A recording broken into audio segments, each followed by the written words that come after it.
Meus irmãos e minhas irmãs, paz e bem.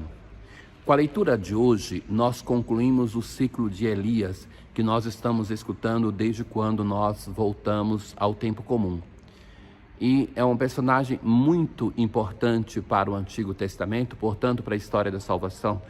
Basta lembrar que quando Jesus tem a sua transfiguração, uma das pessoas que aparece para ele naquele momento é justamente Elias com Moisés. Então, Moisés e Elias, eles são o símbolo, a síntese do Antigo Testamento. Então, quando o Senhor quis arrebatar Elias ao céu, num redemoinho, Elias e Eliseu partiram para Gilgal. E partiram os dois juntos, e com eles 50 outros profetas. Então já vem aqui uma coisa interessante, que ao final do seu período, quando vai passar a missão profética para Eliseu, já tem um grupo que está com Eliseu. Eliseu não está sozinho, coisa que Elias estava. Elias tomou então o seu manto, enrolou-o e bateu com ele nas águas que se dividiram para os dois lados. Então é a terceira vez que este episódio da divisão das águas acontece. Ele aconteceu a divisão das águas com Moisés, depois com Josué e agora então a terceira vez com Elias. Depois que passaram a pé enxuto, Elias disse a Eliseu: pede o que queres que eu te faça antes de ser arrebatado da tua presença. E Eliseu vai falar: que me seja dada uma dupla porção do teu espírito. Veja que este pedido era a herança que tinha um filho primogênito quando da morte do pai. Ele herdava 2/3 do patrimônio do pai. Então Eliseu pede para Elias de ter 2/3 da sua herança, ou seja, da sua força profética. E Elias vai responder que se ele vê ele sendo levado aos céus, então seria a confirmação, porque de fato a tradição dizia que se o herdeiro visse aquele que está morrendo sendo levado por Deus, então que seria uma confirmação que a sua herança seria entregue, que ele teria o seu pedido acolhido. E aconteceu que enquanto andavam e conversavam, um carro de fogo e cavalos de fogo os separaram um do outro. E Elias subiu ao céu num redemoinho. Eliseu o via e gritava: meu pai, carro de Israel e seu condutor. Então, Elias é aquele que nós não temos o registro da sua morte no Antigo Testamento. Também de Moisés tem uma coisa semelhante, que é: não se tem registro do seu túmulo.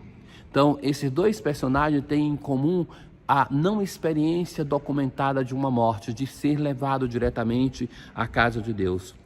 Então, depois não o viu mais. Então, para Eliseu, ver Elias que subiu ao céu era a confirmação de que ele herdaria 2/3 da força profética do espírito de Elias. E tomando as vestes deles, rasgou-as em duas. Em seguida, apanhou o manto que Elias tinha deixado cair e, voltando sobre eles, sobre seus passos, estacou à margem do Jordão. Então, o manto de Elias era herdar de Elias a força profética. Eliseu vai ser agora o grande profeta de Israel. É ele que vai conduzir o seu povo. Tomou então o manto de Elias e bateu com ele nas águas, dizendo: onde está agora o Deus de Elias? E bateu nas águas, que se dividiram para os dois lados, e Eliseu atravessou o rio. Então, pela 4ª vez, alguém divide as águas, e agora é Eliseu no início do seu ministério, depois de ter herdado a força profética de Elias. O salmo de hoje é o Salmo 30, que vai falar da recompensa para o justo. Nós vemos isso na história de Elias, recompensado pelo Senhor.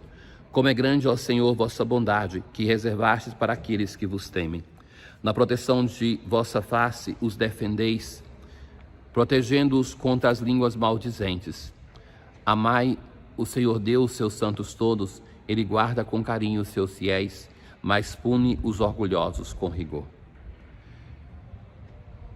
Na aclamação ao Evangelho de hoje, Quem me ama realmente guardará a minha palavra, e meu Pai o amará, e a ele nós viremos. É a advertência que Jesus faz no capítulo 14 de São João, que não basta um sentimento para dizer que ama Jesus.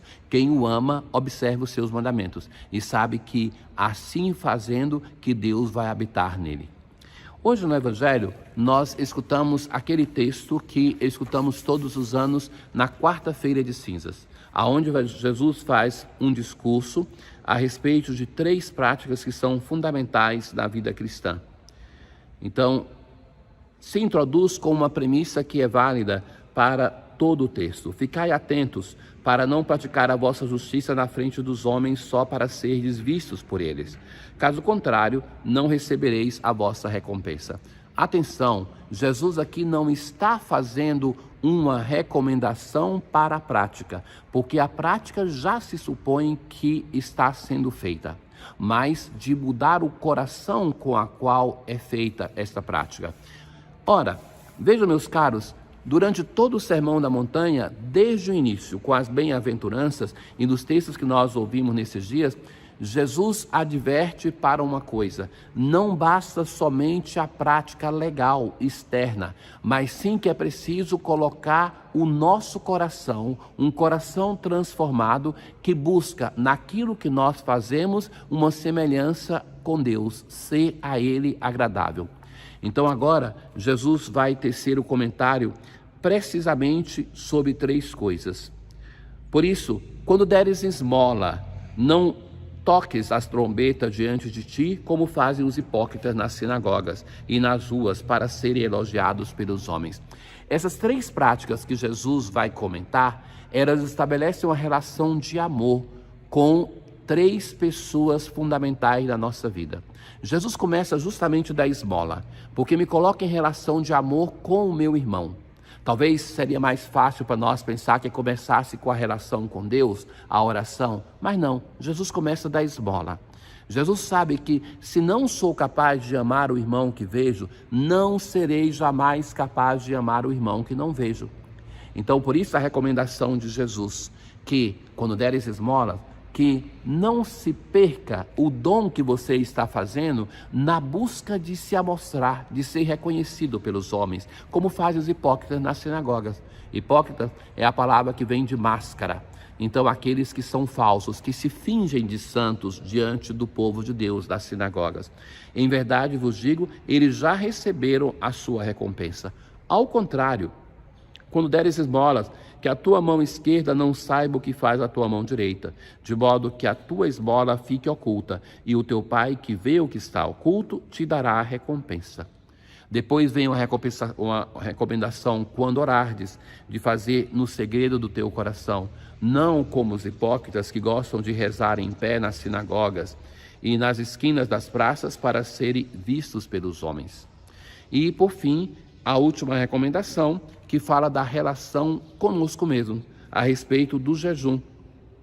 Quando jejuardes, não fiqueis com o rosto triste como os hipócritas. Eles desfiguram o rosto para que os homens vejam que estão jejuando. Tu, porém, quando estás jejuando, perfuma a cabeça, lava o rosto, para que somente o Pai do céu vê o que você está fazendo. Veja, meus caros, a recomendação de Jesus, como eu dizia, não é uma recomendação que exorta pessoas que não estão fazendo, dar esmola, rezando e jejuando, que comecem a fazer. Mas pressupõe que as pessoas estejam fazendo de um modo equivocado, buscando a própria glória e não a mudança de coração e a glória de Deus.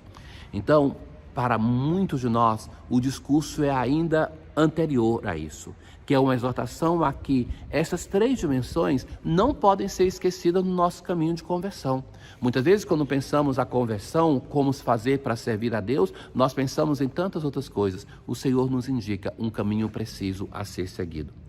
Hoje, na oração que está sobre as oferendas, nós assim rezamos: ó Deus, que pelo pão e o vinho alimentais a vida dos seres humanos e os renovais pelo sacramento, fazei que jamais falte este sustento ao nosso corpo e à nossa alma. Precisamos do alimento para o nosso corpo e para a nossa alma que o Senhor nos dá. Tenham um bom dia. O Senhor esteja convosco, Ele está no meio de nós.